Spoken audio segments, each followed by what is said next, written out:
സ്വാഭാവികമായും ക്യാമ്പസിൽ നടന്ന സംഘർഷം പോലും അറിയാതെയാണ് സഖാവ് ക്യാമ്പസിലേക്ക് ചെല്ലുന്നത്.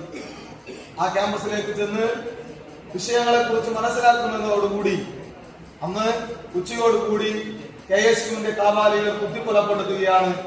സഖാവ് PK രാജനെ നേരെ കുത്തിക്കൊലപ്പെടുത്തിക്കൊണ്ടാണ് രക്തസാക്ഷിത്വം വഹിക്കേണ്ടി വന്നത്.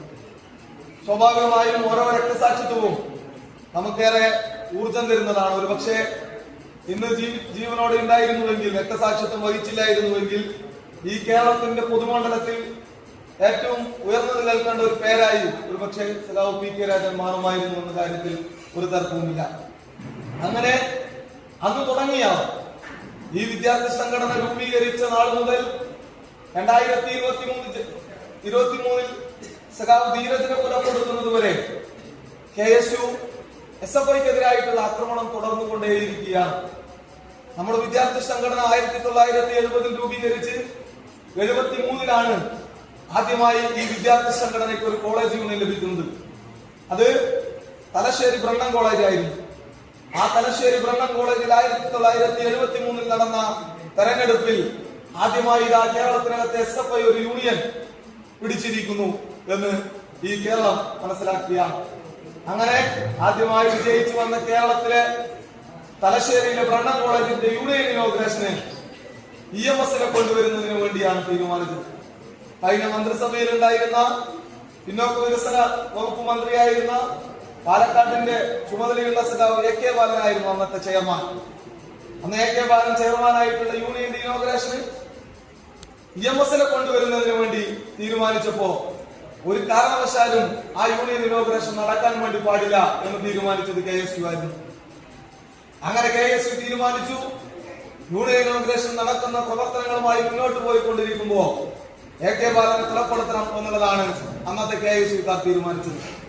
സ്വാഭാവികമായും AK ബാലന് നേരെ വന്നിട്ടുള്ള കടാര സ്വന്തം നെഞ്ചിലേക്ക് ഏറ്റുവാങ്ങിക്കൊണ്ടാണ് ആ ക്യാമ്പസിനകത്തെ ജനറൽ ക്യാപ്റ്റനായി 100 കണക്കിന് വോട്ടിന്റെ ഭൂരിപക്ഷത്തിൽ വിജയിച്ച സഖാവ് കളിക്കളത്തിലെ രാജകുമാരൻ എന്ന് വിശേഷിപ്പിക്കപ്പെട്ട സഖാവ് അഷറഫിനെ കുത്തിക്കൊലപ്പെടുത്തി സഖാവ് പിന്നീട് 1974 രക്തസാക്ഷിത്വം വഹിക്കുക.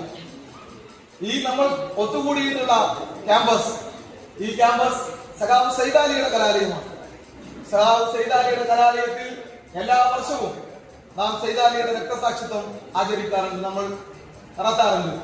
സൈദാലി എന്തിനു വേണ്ടിയിട്ടാണ് കൊല ചെയ്യപ്പെട്ടത് എന്നുള്ളത് ഇവിടെ ഇരിക്കുന്ന ഓരോ മനുഷ്യർക്കും അറിയാം. സൈദാലിയെ കുറിച്ച് അറിയാത്തവരല്ല ഈ ക്യാമ്പസിലെ ഒരു വിദ്യാർത്ഥി.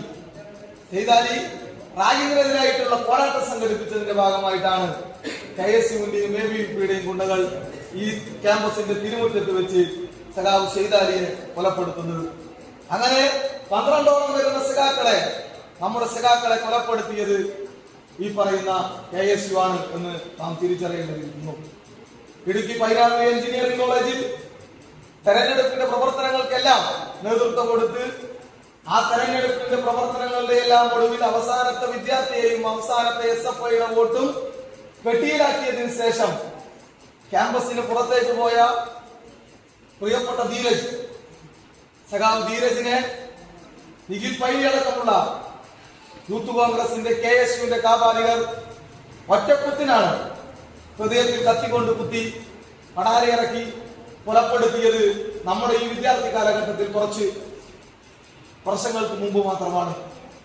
അന്ന് അഷറഫ് മുതൽ സഖാവ് PK രാജൻ മുതൽ ഇന്ന് ധീരജ് വരെ എത്തി നിൽക്കുമ്പോഴും കേരളത്തിലെ ക്യാമ്പസുകളിൽ ആക്രമണം അവസാനിപ്പിക്കാൻ, കേരളത്തിലെ ക്യാമ്പസുകളിൽ SFIക്കാരെ കൊല ചെയ്യാൻ, അത് അവസാനിപ്പിക്കാൻ തയ്യാറാവാത്ത KSUവിനെയാണ് നമുക്ക് കാണാൻ വേണ്ടി കഴിയുന്നത്.